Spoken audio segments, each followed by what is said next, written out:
ആത്മ ഉപദേശ ശതകം.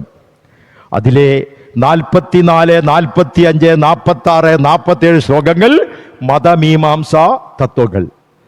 ആ മതമീമാംസ തൊട്ടങ്കുന്നത് തന്നെ പല മതസാരവും ഏകമാം. കണ്ടോ? പല മതസാരവും ഏകമാം, ഒരു മതം അന്യനു നിന്ദ്യം, ഒന്നിലൂതും കരു അപരന്റെ കണ്ണിനൂനമാകും. തരയിൽ ഇതിന്റെ രഹസ്യം ഒന്നുതാനെന്നറിവളവും ഭ്രമമെന്നറിഞ്ഞിടേണം. ഒരു മതം അന്യനു നിന്ദ്യം, ഒന്നിൽ പറയുന്ന വേറൊരാൾ അംഗീകരിക്കത്തില്ല. ഭൂമിയിൽ ഇതിന്റെ രഹസ്യം ഒന്നാണെന്ന് അറിയുന്നത് വരെ മതപരമായി കലഹമുണ്ടാക്കുന്നവന് ഭ്രാന്താണെന്നാണ് ഗുരുദേവൻ പറഞ്ഞത്. കണ്ടോ? ഭ്രമമെന്നറിഞ്ഞിടണം. കണ്ടോ? ഭൂമിയിൽ ഇതിന്റെ രഹസ്യം ഒന്നാണെന്ന് അറിയുന്നത് വരെ പ്രശ്നമുണ്ടാക്കുന്നവന് മതിഭ്രമം എന്ന് പറയുന്നതിന്റെ അർത്ഥം എന്താ? ഭ്രാന്തെന്നല്ലേ? കണ്ടോ? മതങ്ങൾ തമ്മിൽ ഒരു വഴക്കുമില്ല, അതിനുവേണ്ടി വഴക്കൂടുന്നവൻ മതഭ്രാന്തനാണെന്ന് ഗുരുദേവൻ പറഞ്ഞു പോയി. കണ്ടോ?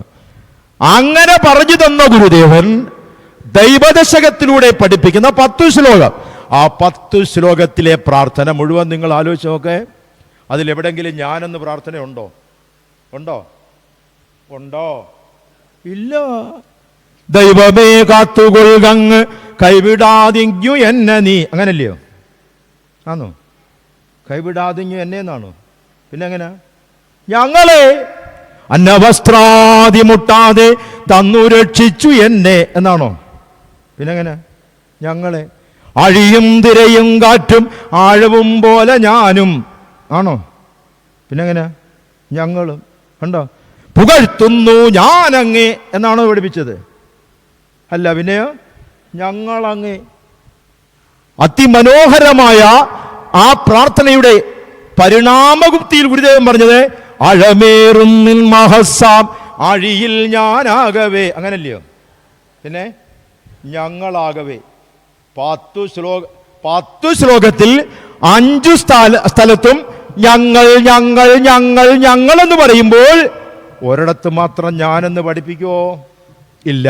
അതുകൊണ്ട് അഴിയും തിരയും കാറ്റും അഴവും പോലെ ഞങ്ങളും മായയും നിൻ മഹിമയും നീയും എന്നുള്ളിലാകണമെന്ന് പറയാൻ ഗുരു പഠിപ്പിക്കുവോ? ഇല്ല. പിന്നെന്താ പഠിപ്പിച്ചത്? നീയും എന്ന് ഉള്ളിലാകണം, എന്നുള്ളിലാകണം. എന്നുള്ളിലെന്ന് പറയത്തില്ല. എന്നുള്ളിലെന്ന് പറയാൻ ഞാനെന്ന് വന്നുപോയി. ഈ 10 ശ്ലോകത്തിൽ ഒരിടത്ത് പോലും ഞാനെന്ന് പഠിപ്പിക്കാത്ത ഗുരുദേവൻ ഇവിടെ മാത്രം ഞാനെന്ന് പഠിപ്പിക്കുവോ? ഇല്ല. അതുകൊണ്ട് അഴിയും തിരയും കാറ്റും അഴവും പോലെ ഞങ്ങളും മായയും നിൻ മഹിമയും നീയും എന്നുള്ളിലാകണം. എന്നുള്ളിലാകണമല്ല, എന്ന് ഉള്ളിൽ ആകണം. എന്ന് എൻ്റെ ഉള്ളിലാക്കി തരണം. അതാണ് എന്നുള്ളിൽ അല്ല. കണ്ടോ? ഈ ദർശനം ലോകം അംഗീകരിച്ച് പഠിച്ചുകൊണ്ടിരിക്കുന്നു. അപ്പോ 100ാം വാർഷികം, സർവസമയ 100ാം വാർഷികം വത്തിക്കാനിൽ, ആസ്ട്രേലിയൻ പാർലമെന്റിൽ ദൈവദശകം ലോകത്തിലെ 132 ഭാഷകളിൽ. തീർന്നില്ല. ലോകം ഗുരുവിനെ പഠിക്കുന്നു, ആ ദർശനം തിരിച്ചറിയുന്നു. 2009 അമേരിക്കയിലെ ഡെല്ലാസിലാണ് നമ്മുടെ പ്രിയപ്പെട്ട ഗാനഗന്ധർവൻ ഉള്ളത്. അവിടെയാണ് അദ്ദേഹം താമസിക്കുന്നത്. ഡെല്ലാസ് യൂണിവേഴ്സിറ്റി ഒരു വിഷയത്തിൽ സെമിനാർ നടത്താൻ തീരുമാനിച്ചു. പാശ്ചാത്യരായ യുവതി യുവാക്കളെ ഏതൊക്കെ ദർശനം പഠിപ്പിച്ചിട്ടും അവർ നേരെയാകുന്നില്ല. അതുകൊണ്ട് പൗരസ്ത്യ ദേശമായ ഭാരതത്തിന്റെ ഫിലോസഫി ഒന്ന് പഠിപ്പിച്ചാൽ ഇവന്മാർ നേരെയാകുമെന്ന് തോന്നി. അങ്ങനെ ഡള്ളാസ് യൂണിവേഴ്സിറ്റി ഒരു സെമിനാർ വെച്ചു. അതിന്റെ വിഷയം teenage problems and it's remedy through Indian philosophy. കൗമാര പ്രശ്നങ്ങളും ഇന്ത്യൻ തത്വശാസ്ത്രത്തിലൂടെ അതിന്റെ പരിഹാരവും. ഈ വിവരം പറഞ്ഞ ദാസേട്ടൻ ചെന്നിട്ട് ഡള്ളാസ് യൂണിവേഴ്സിറ്റിയിലെ ഡീനിനെ കണ്ടിട്ട് പറഞ്ഞ ആ വിഷയം അവതരിപ്പിക്കാൻ ഒരു കക്ഷിയെ ഞാൻ കൊണ്ടുവരാം. അങ്ങനെ ദാസേട്ടനാണ് എന്നെ ഡള്ളാസ് യൂണിവേഴ്സിറ്റി കൊണ്ടുവന്നത്. അമേരിക്കയിൽ പോകുമ്പോൾ നമ്മൾ കുറച്ച് ദിവസം നേരത്തെ പോകണം. അമേരിക്കയിൽ പരിപാടിക്ക് പോകുമ്പോൾ ഞാൻ ഒരാഴ്ച മുമ്പ് ചിലവും 10 ദിവസം മുമ്പേ പോകും. കാരണം ഈ യാത്ര 24 മണിക്കൂർ യാത്ര കൂടാതെ ഇവിടുത്തെ പകൽ അവിടുത്തെ രാത്രി, അവിടുത്തെ രാത്രി ഇവിടുത്തെ പകൽ. നമുക്ക് പകൽ ഉറക്കം വരും, രാത്രി ഉറക്കം വരില്ല. അവിടെയുമായി ബാലൻസ് ചെയ്യാൻ കുറേ ദിവസം എടുക്കും. 4-5 ദിവസമെങ്കിലും എടുക്കും. കുറഞ്ഞത് 4-5 ദിവസമെങ്കിലും എടുക്കും. ദാസേട്ടൻ അത് മനുഷ്യനല്ല, അവതാരമാണ്. അയ്യോ, അത് വന്നിറങ്ങിയതിൻ്റെ അമേരിക്കയിൽ നിന്ന് വന്ന് രാത്രി ഇറങ്ങി 10 മണിക്ക് ഇറങ്ങി. പിറ്റേന്ന് രാവിലെ 10 മണിക്ക് റെക്കോർഡ് ചെയ്ത പാട്ടാണ് ഹരിമുരളിരവം. അത് അങ്ങാരെ കൊണ്ടേ പറ്റും. അത് മനുഷ്യനല്ലത് കേട്ടോ. അതെന്തോ ഒരു ജാതി അവതാരമെന്ന് എനിക്ക് തോന്നുന്നത്. അതാ കറക്റ്റ്. 12 മണിക്കൂറേ വിശ്രമിച്ചുള്ളൂ. സ്റ്റേറ്റ്സിൽ നിന്ന് വന്ന് 12 മണിക്ക്, രാത്രി 12 മണിക്ക് ചെന്നൈയിൽ വന്ന് ലാൻഡ് ചെയ്തു. പിറ്റേന്ന് രാവിലെ 10 മണിക്കാണ് ചെന്നൈയിലെ തരങ്ങണിയിൽ വെച്ച് ഹരിമുരളി, അതിനകത്തെ മധുമൊഴി രാധേ നിന്നെ തേടി എന്നുള്ള ആ പിടിയൊക്കെ ആരെ കൊണ്ട് പറ്റും? അത് മനുഷ്യനായിട്ട് കൂട്ടാൻ പറ്റത്തില്ല. അതെന്തോ ഒരു അത്ഭുത ജീവിയാണത്. യുഗങ്ങൾക്കിടയിൽ മാത്രം വരുന്നൊരു സാധനം. അത് നമ്മളെ കൊണ്ടത് പറ്റില്ല. അതുകൊണ്ട് ഞാനൊരാഴ്ച മുമ്പേ അമേരിക്ക ചെന്നു ഡള്ളാസിൽ ചെന്നു.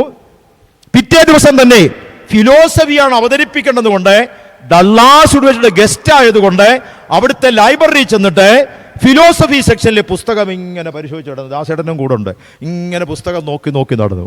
ലൈബനീസ്, സ്പിനോസ, ബ്രാഡ്മാൻ, സിഗ്മണ്ട് ഫ്രോയിഡ്, ലോകമറിഞ്ഞ ഫിലോസഫേഴ്സിന്റെ പുസ്തകങ്ങളെല്ലാം നിരന്നിരിക്കുന്നു. ആ കൂട്ടത്തിൽ ഒരു ഓതറുടെ പുസ്തകത്തിന്റെ രചയിതാവിന്റെ പേര് കണ്ടപ്പോൾ ആ പുസ്തകം എന്നെ ആകർഷിച്ചു. പുസ്തകത്തിന്റെ രചയിതാവിന്റെ പേര് ഡോക്ടർ പി നടരാജൻ എന്നാ. അന്നേരം ഞാൻ വിചാരിച്ചിട്ട് ലൈബനീസ്, സ്പിനോസ, സിഗ്മണ്ട് ഫ്രോയിഡ് തുടങ്ങിയവരുടെ എല്ലാം ഇടയിലിരിക്കുന്ന ഒരു നടരാജന്റെ പുസ്തകം. നടരാജൻ എന്ന് കേട്ടപ്പോ ഭാരതീയനാണെന്ന് എനിക്ക് ഉറപ്പ്, കേരളീയനാണെന്നൊന്നും അറിയത്തില്ല. ആ പുസ്തകം എടുത്തു. പുസ്തകത്തിന്റെ പേര് അൻ integrated science of the absolute, fully philosophy. പുസ്തകം ഞാനിങ്ങനെ വായിച്ചുകൊണ്ടിരിക്കുന്നു. അമേരിക്കയിലെ ലൈബ്രറിയിലൊക്കെ പോയിരിക്കാൻ നല്ല സുഖമാണ്. എയർ കണ്ടീഷൻ മാത്രമല്ല, ഇടയ്ക്കിടയ്ക്ക് നമുക്ക് ചായ സ്നാക്സും എല്ലാം കൊണ്ടത്തരി നമ്മൾ പോയി വാങ്ങിക്കണ്ട. വേണോ എന്നും പറഞ്ഞാൽ തെളിയിക്കൊണ്ട് വരും. ഞാനിങ്ങനെ പുസ്തകത്തിൽ ലയിച്ചിരിക്കുന്നു. ദാസേട്ടൻ ഇങ്ങനെ താളം പിടിച്ച് തന്നെത്താൻ പാടിക്കൊണ്ടിരിക്കുന്നു. പുസ്തകം ഇങ്ങനെ വായിക്കുക. ആ പുസ്തകത്തിൽ ഡോക്ടർ പി നടരാജൻ ഓതർ, ഈ പുസ്തകം എഴുതിയ ആൾ ആര് എന്ന് പരിചയപ്പെടുന്ന ഇൻട്രൊഡക്ഷനാണ് ആദ്യം. താഴോട്ട് വായിച്ചു വന്നപ്പോഴത്തേക്കാണ് മനസ്സിലായത് doctor P Natarajan Harvard university ഉൾപ്പെടെ അന്താരാഷ്ട്ര യൂണിവേഴ്സിറ്റികളിൽ 4 ഡോക്ടറേറ്റ് എടുത്ത ആളാണ്. 4 ഡോക്ടറേറ്റ് എടുത്ത ആളാണ് ഡോക്ടർ പി നടരാജൻ. പിന്നെയും താഴോട്ട് വന്നപ്പോഴാണ് ഈ ഡോക്ടർ പി നടരാജൻ ആരെന്ന് മനസ്സിലാക്കിയത്. നമ്മുടെ നടരാജഗുരുവാണ്. പി എന്ന് പറയുന്ന പൽപ്പുവിന്റെ പിയാ, ഡോക്ടർ പൽപ്പുവിന്റെ മകനാണ്. നടരാജഗുരുവിനെ പാരീസിലേക്ക് ഇംഗ്ലീഷ് പഠിക്കാൻ പറഞ്ഞയച്ചത് ആരാണ്? വിത്ത് സ്കോളർഷിപ്പ്. ആദ്യമായി പാരീസിൽ ഇംഗ്ലീഷ് പഠിക്കാൻ നടരാജനെ അയച്ചത് ആരാ? ശ്രീനാരായണ ഗുരുദേവനാണ്. നടരാജൻ അവിടെ പോയി ഇംഗ്ലീഷ് പഠിച്ചത് കൊണ്ടാണ് അബ്സല്യൂട്ട് എഴുതിയത്. ആ പുസ്തകം ബ്രഹ്മാണ്ഡമായ പുസ്തകം. അവിടെ ഇരുന്ന് വായിച്ചു തീർക്കാൻ കഴിയില്ല എന്ന് എനിക്ക് മനസ്സിലാക്കിയപ്പോൾ ഞാൻ ദാസേട്ടനോട് പറഞ്ഞു, ലൈബ്രറിയോടൊന്ന് ചോദിക്കുന്നത് കൊണ്ടുപോകാൻ തരുമോ എന്ന് ചോദിക്കുമ്പോൾ ദാസേട്ടൻ ചെന്ന് ചോദിച്ചു, ഈ പുസ്തകം കൊണ്ടുപോകാൻ തരുമോന്ന്. ലൈബ്രറിയൻ പറഞ്ഞു, ഇത് പുറത്ത് കൊടുക്കാൻ പറ്റില്ല, കാരണം ഇത് റെഫറൻസ് പുസ്തകമാണ്, ഡിഗ്രിക്കാർക്കല്ല, പോസ്റ്റ് ഗ്രാജുവേഷൻ അല്ല, റിസർച്ച് ചെയ്യുന്നവർക്ക്. ഡള്ളാസ് യൂണിവേഴ്സിറ്റിയിൽ റിസർച്ച് ചെയ്യുന്നവർ റെഫറൻസ് പുസ്തകമാണ് an integrated science of the absolute. അതിന്റെ കണ്ടന്റ് എന്തെന്നറിയുമോ? വിശ്വമഹാഗുരു ശ്രീനാരായണ ഗുരുദേവന്റെ ദർശനമാലയാണ് an integrated science of the absolute. കോരിത്തരിച്ചു പോയി. ലോകം പഠിക്കുന്നു. ഡള്ളാസ് ഉൾപ്പെടെ എത്രയോ യൂണിവേഴ്സിറ്റികളിൽ 10ഓ 18ഓ എന്ന് പറയുന്നത് കേട്ട് ഈ കണക്ക് കറക്റ്റ് അറിയില്ല. അമേരിക്കൻ യൂണിവേഴ്സിറ്റിയിലെ റഫറൻസ് പുസ്തകമാണ് മഹാഗുരുവിന്റെ ഗ്രന്ഥം. അമേരിക്കക്കാർ പഠിക്കുന്നു, വത്തിക്കാൻ ആദരിക്കുന്നു, ആസ്ട്രേലിയ ആദരിക്കുന്നു. ഈ നാട്ടിലെ സാധാരണ ചില മനുഷ്യർക്ക് ഇപ്പോഴും മനസ്സിലായിട്ടില്ല. അതാണ് കുഴപ്പം. അതുകൊണ്ട് ദർശന പഠനത്തിന് അവസരമൊരുക്കിയതിൻ്റെ ഭാരവാഹികളെ ഞാൻ ഒരുപാട് അഭിനന്ദിക്കുന്നു. പ്രത്യേകിച്ചും ഈ അനീഷാണ് ആദ്യം വിളിക്കുന്നത്. പഠിക്കണം, ദർശനം പഠിക്കണം. കാരണം മുന്നിൽ വന്നിരുന്ന് ഒരു ഞായറാഴ്ച ദിവസം നിങ്ങൾ ഫ്രീ ആണ്, കുറച്ചു പേരെങ്കിലും വന്നിരുന്ന് ഗുരു ആര് എന്ന് മനസ്സിൽ പതിച്ചു പോയാൽ അത്രയും പേരുടെ മനസ്സിലെങ്കിലും മാറ്റം വരും. ഇത് നമ്മൾ ഈ കാണുന്ന ബിംബവും തൊഴുന്നതും മാത്രമല്ല, അതിൻ്റെ ഉള്ളിൽ അടങ്ങിയിരിക്കുന്ന അപാരത തിരിച്ചറിഞ്ഞ നമ്മൾ അറിയാതെ ബഹുമാനം വരും, അറിയാതെ ആദരിച്ച്. ഞാൻ അങ്ങനെയാണ്. 16 വയസ്സ് മുതൽ പഠിക്കാൻ തുടങ്ങിയിട്ട് എനിക്കിപ്പോഴും പഠിച്ചു തീരാൻ പറ്റിയില്ല. 6 നൂറ്റാണ്ട് ഞാൻ പഠിച്ചിട്ട് ഗുരുവിനെ എനിക്ക് പഠിച്ചു തീർക്കാൻ പറ്റുന്നില്ല, പറഞ്ഞു തീർക്കാൻ പറ്റുന്നില്ല. 2-3 മണിക്കൂർ നേരം ഗുരുദേവനെ സംബന്ധിക്കുന്ന ഒരു സബ്ജക്റ്റ് തന്ന് അതിൽ ഞാൻ പ്രസംഗിച്ചിറങ്ങി വണ്ടിയെ കയറുമ്പോൾ ആലോചിക്കടാ, ഇനിയും പറയാൻ പലതും ബാക്കിയുണ്ടായിരുന്നു. അങ്ങനെ എൻ്റെ മുന്നിൽ ഒരു അത്ഭുത പ്രതിഭാസമാണ് ഗുരുദേവൻ. ഇത്രത്തോളം അത്ഭുതം ഒരു വ്യക്തിയെ സംബന്ധിച്ച് എനിക്ക് തോന്നിയിട്ടില്ല. ഇത് ലോകം പഠിക്കുന്ന മാത്രമല്ല, നിങ്ങൾ നോക്ക്, വിശ്വപൗരന്മാർ 2 പേർ, ലോകം മുഴുവൻ അംഗീകരിച്ച 2 വ്യക്തികൾ, നൊബേൽ സമ്മാനം കിട്ടിയ വിശ്വപൗരനായ രവീന്ദ്രനാഥ ടാഗോർ, ഒക്ടോബർ 2-ാം തീയതി ഗാന്ധി ജയന്തി ഐക്യരാഷ്ട്രസഭ ലോക സമാധാന ദിനമായി തീരുമാനിച്ച ഗാന്ധിജി, ഇവർ 2 പേരും ഗുരുവിനെ തേടി വന്നു. ഗുരു ആരെങ്കിലും തേടി പോയിട്ടുണ്ടോ? പോയോ? ഏതെങ്കിലും മന്ത്രിയുടെ കാല് പിടിക്കാൻ പോയിട്ടുണ്ടോ? ഏതെങ്കിലും നേതാക്കളെ കാണാൻ പോയിട്ടുണ്ടോ? ഇല്ല. അതാണ് നഹിരത്നം അന്വേഷതി മൃഗ്യദേഹി തത് എന്ന് സംസ്കൃതത്തിന്റെ വചനമത. രത്നം ആരെയും തേടി പോകില്ല, രത്നം തേടി ഇങ്ങോട്ട് വരും. ജുവലറി വെച്ചിരിക്കുക, ജോസ്കോ ജുവലറീസിൽ വെച്ചിരിക്കുകയാണ് ഡയമണ്ട്, രത്നം വെച്ചിരിക്കുക. ഏതെങ്കിലും രത്നം അഴുതിയ പോകുന്ന പെണ്ണുങ്ങളെ, ഈ പത്മാശി ഇങ്ങോട്ട് വാ, എന്നെയും കൂടെ അണിഞ്ഞുകൊണ്ട് പോകുന്നു പറയുമോ? ഇരിക്കുന്നിടത്തോട് നമ്മൾ തേടിച്ചെല്ലും. ഗുരുദേവനെ തേടി വന്നല്ല, ഗുരുദേവൻ ആകെ കാണാൻ പോയ ഒരേ ഒരു വ്യക്തിത്വമുണ്ട്. ഒരേ ഒരു വ്യക്തിത്വത്തെ ഗുരുദേവൻ കാണാൻ പോയി, രമണ മഹർഷിയെ. 2 പേരും തമ്മിൽ കണ്ടു. കുറച്ചു നേരം കണ്ണിൽ നോക്കിയിരുന്നു.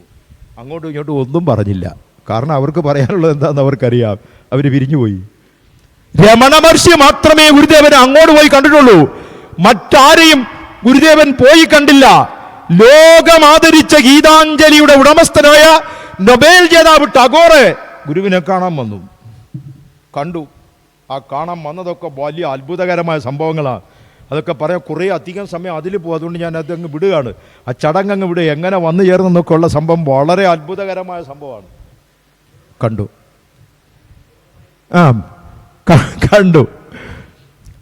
അത് ടാഗോറിനെ ഇങ്ങോട്ട് ഗുരുദേവനെ പരിചയപ്പെടുത്തി ഗുരുദേവനിലേക്ക് ടാഗോറിനെ ക്ഷണിച്ചത് ഡോക്ടർ നടരാജനാണ്. നേരത്തെ പറഞ്ഞ നടരാജ ഗുരു.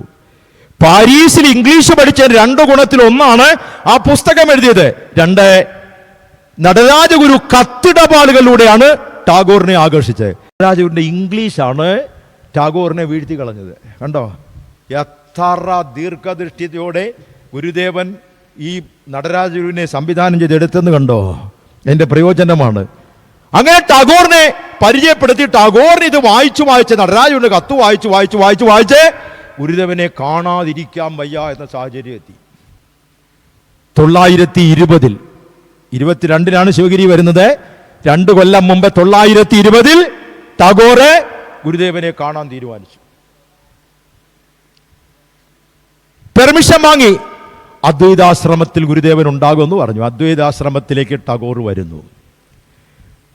അങ്ങ് കൽക്കട്ടയിൽ നിന്ന് വരിക. ഇന്നത്തെ പോലെ തീവണ്ടി വന്ദേ ഭാരത് ഇല്ല, ഡീസൽ ഇല്ല, ഇലക്ട്രിക് ട്രെയിൻ ഇല്ല, പഴയ കരിവണ്ടിയാണ്. സാംബശിവൻ കഥാപ്രസംഗത്തിൽ പറയുന്ന പോലെ പുകതുപ്പുന്നൊരു മൂക്കുണ്ട്, തീയരിയുന്നൊരു വയറുണ്ട്, കുക്കി വിളിക്കുന്ന നാക്കുണ്ടെന്നും പറഞ്ഞ് പാടിയതുപോലെ വരികയാണ് ഈ സാധനം. കൽക്കട്ടയിൽ നിന്ന് ഷൊർണൂർ വന്നിറങ്ങണം. അദ്വൈതാശ്രമത്തിൽ ഗുരുദേവനുണ്ട്. 10 ദിവസം കണ്ട് എടുക്കണം യാത്ര. നിരങ്ങി കഷ്ടപ്പെട്ട് കരിവണ്ടി നമ്മൾ പഴയ ആൾക്കാരൊക്കെ യാത്ര ചെയ്ത്, പുതിയ തലമുറ അത് കണ്ടിട്ടില്ല. കരിവണ്ടി കണ്ടവരുണ്ടോ എന്ന് എനിക്കറിയത്തില്ല. നമ്മൾ കുറേ പേര് പഴയ ഈ കരിവണ്ടിയിൽ നിന്ന് ഇറങ്ങിക്കഴിഞ്ഞാൽ നമ്മൾ കുളിക്കാതെ വെളിയിലിറങ്ങാൻ പറ്റത്തില്ല. നമ്മുടെ തുണിയെല്ലാം കറുത്ത മുഖമെല്ലാം കൂടെ കണ്ട രാക്ഷസനെ പോലിരിക്കും, അല്ലേ? കരിവണ്ടിയിൽ വന്നിറങ്ങി ടാഗോർ ഷൊർണൂരിൽ. ഇനി കാറിൽ കയറി അദ്വൈതാശ്രമത്തിൽ പോയാൽ മതി, വളരെ അടുത്താണ്, തൊട്ടടുത്തെത്തി. പക്ഷേ ഷൊർണൂർ ഇറങ്ങിയപ്പോൾ ടാഗോറിന്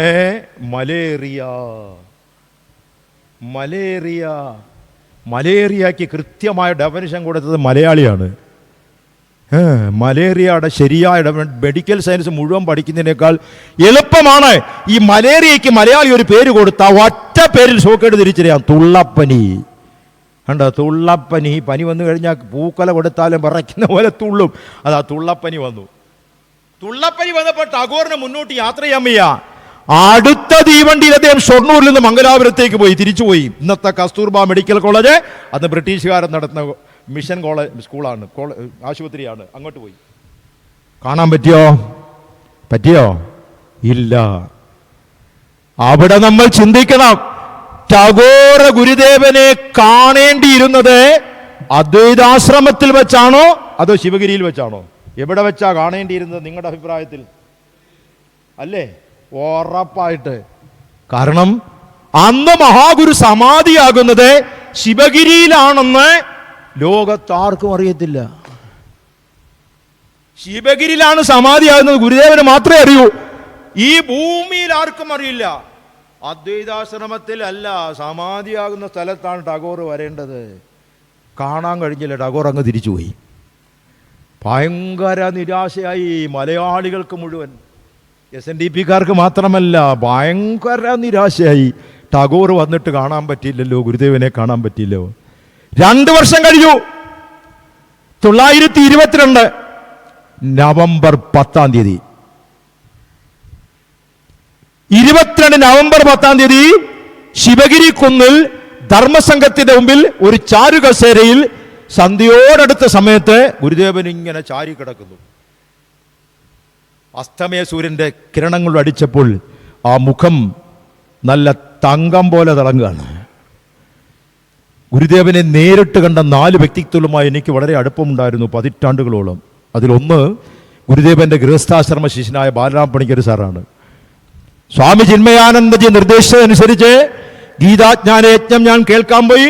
സ്വാമി ചിന്മയാനന്ദജി പറഞ്ഞതനുസരിച്ച് സംസ്കൃത ഭാഷ പഠിക്കാൻ വേണ്ടി ഗുരുകുല വിദ്യാഭ്യാസം പോലെ നിയോഗം പോലെ ഞാൻ കണ്ടെത്തിയ ബാലരാം പണിക്കർ സാറ്, അത് ഗുരുദേവന്റെ ഗൃഹസ്ഥാശ്രമ ശിഷ്യനായിരുന്നു. അത് പിന്നെ അറിഞ്ഞത് ഗുരുദേവന്റെ ഗൃഹസ്ഥാശ്രമയായ ശിഷ്യനായിരുന്നത്. 2 ചന്ദ്രികാ സോപ്പിന്റെ സ്ഥാപകനായ CR കേശവൻ വൈദ്യൻ, അദ്ദേഹത്തിന് ഇളയ മകൻ മഹീപാൽ എൻ്റെ ജൂനിയറായിട്ട് പഠിക്കുന്നു. ഞങ്ങൾ ഒരു ഹോസ്റ്റലിലാണ്. മകനെ കാണാൻ എപ്പോഴും അച്ഛൻ വരും, അടിക്കടി വരും.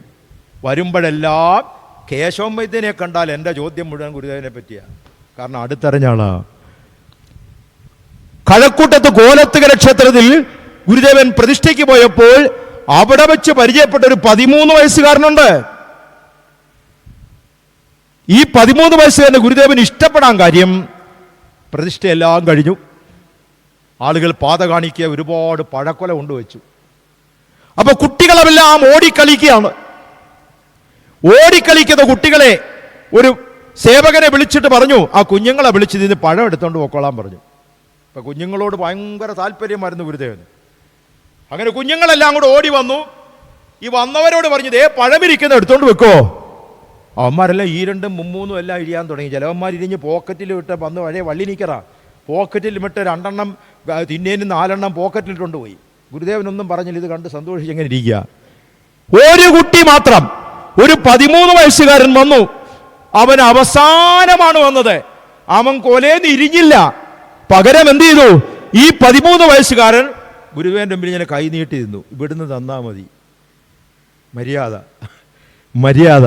ബാക്കി കള്ളന്മാരെല്ലാം ഇരിഞ്ഞു നിന്നുകൊണ്ട് പോയി, പോക്കറ്റിലും ആയിക്കൊണ്ടുപോയി. 13 വയസ്സുകാരന്റെ പേര് ഭാർഗവൻ. ഭാർഗവൻ വന്നിട്ട് ഇങ്ങനെ കൈ നീട്ടി നിന്നു. ഗുരുദേവന് ഇരട്ടപ്പഴമെടുത്ത് കയ്യിൽ കൊടുത്തു.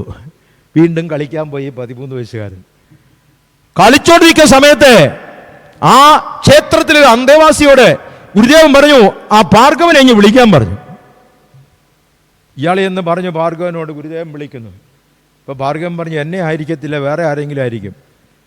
അപ്പൊ ഗുരുദേവനെ ഭാർഗവനൊന്നും നോക്കി കയ്യാട്ടി വിളിച്ചു. ഭാർഗവനെ തന്നെ. ആ ക്ഷണം ഒരു വലിയ അനുഗ്രഹമായിരുന്നു. ഭാർഗവനോട് ചോദിച്ചു, നമ്മോടൊപ്പം ശിവഗിരിക്ക് വരുന്നുണ്ടോ? ഭാർഗവൻ പറഞ്ഞു, അച്ഛനും അമ്മയും അനുവദിച്ചാലേ വരാൻ പറ്റും, അതാണ് മര്യാദ. ഗുരുദേവൻ വിളിച്ചാൽ അങ്ങ് പോകല്ല, അച്ഛനും അമ്മയും പറഞ്ഞാൽ വരാം. അങ്ങനെ പറഞ്ഞു. മാതാപിതാക്കളോട് ചോദിച്ചിട്ട് വരാൻ പറഞ്ഞു. മാതാപിതാക്കൾ അവർക്ക് ഇനിയിപ്പോൾ ഒരു സന്തോഷമുണ്ടോ ഗുരുദേവൻ ക്ഷണിച്ചെന്ന് പറയുമ്പോൾ പറഞ്ഞു വിട്ടു. 13ാമത്തെ വയസ്സിൽ ശിവഗിരി കൊണ്ടുപോയി ദത്തെടുത്ത് അവിടെ നിർത്തി വളർത്തി സംസ്കൃതം പഠിപ്പിച്ച് ആയുർവേദ കോളേജ് പ്രിൻസിപ്പലായി, ഡയറക്ടറായി, പെൻഷനായി 4 കൊല്ലം മുമ്പ് മരിച്ച ഭാർഗവൻ വൈദ്യന്റെ കഥയാണ് ഞാൻ ഈ പറഞ്ഞത്. 973 ഭാർഗവൻ വൈദ്യനെ പരിചയപ്പെട്ടു. 4 കൊല്ലം മുമ്പാണ് മരിച്ചത്. എത്ര പതിറ്റാണ്ടായി നിങ്ങൾ ആലോചിച്ചോ. ഭാർഗവൻ വൈദ്യനുമായിട്ട് വളരെ അടുത്ത ബന്ധന്മാർ. അദ്ദേഹത്തിന്റെ മക്കളൊക്കെ ലോ കോളേജിൽ പ്രിൻസിപ്പലും മറ്റേതും ഒക്കെ ആയി. ലോ കോളേജിലൊക്കെ ഒത്തിരി ഉണ്ട് ഫോട്ടോ കഥകൾ. ഭാർഗവൻ വൈദ്യൻ. അപ്പൊ 3 ഗുരുദേവനെ അടുത്തറിഞ്ഞ 3 പുരുഷന്മാർ. ഇനി ഗുരുദേവനെ കണ്ടറിഞ്ഞ മറ്റൊരു മഹതിയുണ്ട്. മറ്റാരുമല്ല, വിശ്വമഹാകവി കുമാരനാശാന്റെ ധർമ്മപത്നി ഭാനുമതി അമ്മ. 72 അമ്മയെ ഞാൻ പരിചയപ്പെട്ടു. 76 ഫെബ്രുവരി 20 അമ്മ മരിക്കുന്നത് വരെ അമ്മയും മകനുമായുള്ള ബന്ധത്തിനും അപ്പുറത്തെ സ്നേഹമായിരുന്നു അമ്മയ്ക്ക് എന്നോട്. ഒരുപാട് കാര്യങ്ങൾ ഈ 4 പേരും പറഞ്ഞിട്ടുണ്ട്. ഭാനുമതി അമ്മ, അമ്മയുടെ ശബ്ദമൊക്കെ എൻ്റെ മൊബൈൽ അന്ന് എങ്ങനെ ശബ്ദം പിടിച്ചു. 75 മംഗലാപുരത്തെ സാംബശിവന്റെ കഥാപ്രസംഗം കേൾക്കാൻ പോയി, സംക്രാന്തി കഥ കേൾക്കാൻ പോയി. അപ്പോൾ ഗൾഫിൽ നിന്ന് ടേപ്പ് റെക്കോർഡ് വരുന്ന 74 മുതലാണ് കേരളത്തിൽ ടേപ്പ് റെക്കോർഡ് വന്നത്. കണിയാപുരത്തുള്ളൊരു കൂട്ടുകാരനെയും കൂട്ടിക്കൊണ്ടാണ് എൻ്റെ പെങ്ങൾ അവിടെ താമസമുണ്ടായത്. അവിടെ പോയപ്പോൾ ടേപ്പ് റെക്കോർഡ് കൊണ്ടുപോയി. ടേപ്പ് റെക്കോർഡ് കൊണ്ട് കഥ കേൾക്കാൻ പോവാ, സാംബശിവന്റെ കഥ കേൾക്കാൻ പോവാ. അപ്പോൾ ഏതാണ്ട് 5 മണിയായപ്പോൾ തോന്നയ്ക്കൽ വന്നു. പിന്നെ മംഗലാപുരത്തിന് കുറച്ച് സ്ഥലമേ ഉള്ളൂ. രാത്രി 8 മണിക്കാണ് കഥാപ്രസംഗം. ഞാൻ പറഞ്ഞേട്ടാ 3-4 മണിക്കൂറുണ്ട്, നമുക്ക് തോന്നയ്ക്കലൊന്ന് ഇറങ്ങാം, ശാരദാ ബുക്കിടി പോയി അമ്മ ഇരിപ്പുണ്ടെന്ന് പറഞ്ഞു. അപ്പോൾ അവൻ ചോദിച്ചു ഏതമ്മ? ഞാൻ പറഞ്ഞു കുമാരനാശാന്റെ ഭാര്യ ഭാനുമതി അമ്മ ഉണ്ടെന്ന്. അയ്യോ അവർ ജീവിച്ചിരിക്കുന്നു, ഉണ്ട്, എന്നാൽ എനിക്കും കാണണം. ഞങ്ങൾ ബസ്സിലിറങ്ങി ടേപ്പ് റെക്കോർഡർ കൊണ്ടുപോയി അമ്മയുമായിട്ട് കഥ പറഞ്ഞുകൊണ്ടിരുന്നു. അമ്മ പോലും അറിയാതെ ഈ ടേപ്പ് റെക്കോർഡ് ഇറങ്ങിയ കാലമാണ്, ഇങ്ങനെ റെക്കോർഡ് ചെയ്യാൻ പറ്റുമെന്നൊന്നും അറിയത്തില്ല ആർക്കും. അപ്പം ഞാൻ ടേപ്പ് റെക്കോർഡ് ഓൺ ചെയ്ത് വെച്ചിട്ട് അമ്മയോട് വർത്താനം പറഞ്ഞു, ഭാനുമതി അമ്മയോട്. അമ്മ ഗുരുദേവനെ പറ്റി സംസാരിച്ചത് മുഴുവൻ ഞാൻ ടേപ്പിൽ പിടിച്ചു. അതിലാണ് പിന്നെ സാംബശിവന്റെ കഥാപ്രസംഗം പിന്നെ നുജുമ പിടിച്ച് അവനം കൊണ്ടുപോയി. ഇത് ഞാനങ്ങ് മറന്നേ പോയി. കുറേ കാലം കഴിഞ്ഞ് അമ്മയെല്ലാം മരിച്ചു കുറേ കാലം കഴിഞ്ഞപ്പോൾ എനിക്കിത് ഓർമ്മ വന്നിടാ, അമ്മയുടെ ശബ്ദം ഇതുപോലൊരു കാസറ്റ് പിടിച്ചു വെച്ചിട്ടുണ്ടല്ലോ. അപ്പം നുജുമ ഗൾഫിലൊക്കെ പോയി തിരിച്ചു വന്നു. 10-20 കൊല്ലം കഴിഞ്ഞു. ഞാൻ ചോദിച്ചിടാ സംക്രാന്തി കഥാപ്രസംഗം ഇരിപ്പുണ്ടോ എന്ന് ചോദിച്ചത്. നിന്റെ ഇപ്പോഴും മംഗലാപുരത്ത് നമ്മൾ സാംബശിവന്റെ സംക്രാന്തി പിടിച്ചത് ഇരിപ്പുണ്ടേ. പക്ഷെ കുറേ കൊല്ലം ഏതെല്ലാം പൂത്തെല്ലാം കാണും. ഞാൻ പറഞ്ഞു സാധനം ഉണ്ടോ? ഉണ്ട്. എടാ ആ കാസറ്റിന്റെ തലയ്ക്കൽ ഭാനുമതിയുടെ ശബ്ദമുണ്ട്, ആശാന്റെ ഭാര്യയുടെ ശബ്ദമുണ്ട്. അത് ഞാനും നീയും മറന്നുപോയി. അതിന്റെ പ്രാധാന്യം ഇപ്പോഴാണ് ഞാൻ മനസ്സിലാക്കിയത്. കാസറ്റ് ഉണ്ടോ? ഉണ്ട്. അവനെ പോയി തപ്പിയെടുത്തവന്റെ കാസറ്റ് മുഴുവൻ പൂത്തതാ. ഇംഗ്ലണ്ടില് പോയ സമയം ലിവർപൂളിൽ പ്രോഗ്രാമിന് പോയപ്പോൾ ഈ കാസറ്റ് ഞാൻ അവിടെ കൊണ്ടുപോയി. അന്ന് അവിടെയൊക്കെ ഉള്ളതിൻ്റെ ട്രീറ്റ്മെൻറ്റ്. കാസറ്റ് ട്രീറ്റ് ചെയ്തു, അതിലെ പൂപ്പലൊക്കെ മാറ്റി അത് CD-യിലാക്കി കൊണ്ടുവന്നു. പിന്നെ അതിപ്പം ഞാൻ പകർത്തി മൊബൈൽ ഫോണിലുണ്ട്. ഭാനുമതി അമ്മയുടെ ശബ്ദം. അമ്മയുടെ ശബ്ദം നിങ്ങൾ കേൾക്കണം. ഞാൻ കേൾപ്പിച്ചുതരാം. എല്ലാം കൂടെ കേൾപ്പിക്കാൻ പറ്റത്തില്ല. ഒരുപാട് കൈമറിഞ്ഞ് വന്നതുകൊണ്ട് റെക്കോർഡിൽ പിടിച്ച് പിന്നെ പൂപ്പ് മാറ്റി അങ്ങനെല്ലാം വന്നതുകൊണ്ട് കുറച്ച് ഒരു പതർച്ച വരും. പക്ഷേ അമ്മ ഗുരുവിനെ പറ്റിയാണ് അമ്മ പറയുന്നതെല്ലാം. ഇതാ കേൾക്കും.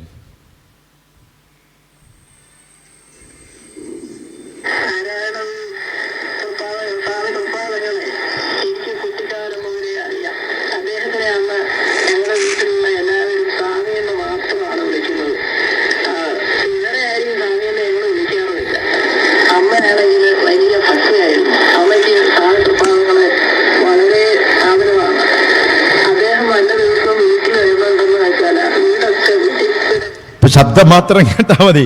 നല്ല ഇത് മൈക്കിൽ ഒരുമാതിരി ക്ലാരിറ്റി കുറവുണ്ട്. പറഞ്ഞ ഇതാണ് ഗുരുദേവൻ എനിക്ക് കുട്ടിക്കാലം മുതൽ അറിയാം. ഗുരുദേവന്റെ കർമ്മങ്ങളെല്ലാം പറയുന്നുണ്ട്. അപ്പം ഞാൻ ചോദിക്കുമായിരുന്നു ഗുരുദേവന്റെ ചിട്ടകൾ എങ്ങനെയാണ്. അമ്മ ഗുരുദേവനെ ഒരുപാട് വിശ്വസിച്ചിട്ടുണ്ട്. ആഹാരം വെച്ച് കൊടുത്തിട്ടുണ്ട്, വസ്ത്രം കഴുകി കൊടുത്തിട്ടുണ്ട്. ഇവർ തമ്മിൽ ഒന്നിച്ച് താമസിച്ചിരുന്ന കൈതമുക്കിലെ വീട്ടിൽ ഗുരുദേവൻ പോകുമായിരുന്നു. ആ കഥകളെല്ലാം അമ്മ പറയുമായിരുന്നു. ഈ 3 പുരുഷന്മാരോടും ഈ മഹതിയോടും ഗുരുദേവനെ പറ്റി പല ചോദ്യങ്ങൾ ചോദിച്ച കൂട്ടത്തിൽ ഞാൻ ചോദിച്ചൊരു ചോദ്യമുണ്ട്. അമ്മേ, ഈ 3 പേരോട് ഞാൻ ചോദിച്ചു, ഗുരുദേവനെ കാണാൻ എങ്ങനെ ഉണ്ടായിരുന്നു? സൗന്ദര്യം ഉണ്ടായിരുന്നു? വെളുത്തതാണോ, കറുത്തതാണോ, ഇരുനിറമാണോ? അവർ 4 പേരും പറഞ്ഞത് 6 അടി ഉയരം ഉണ്ടായിരുന്നു, നല്ല ഹൈറ്റായിരുന്നു.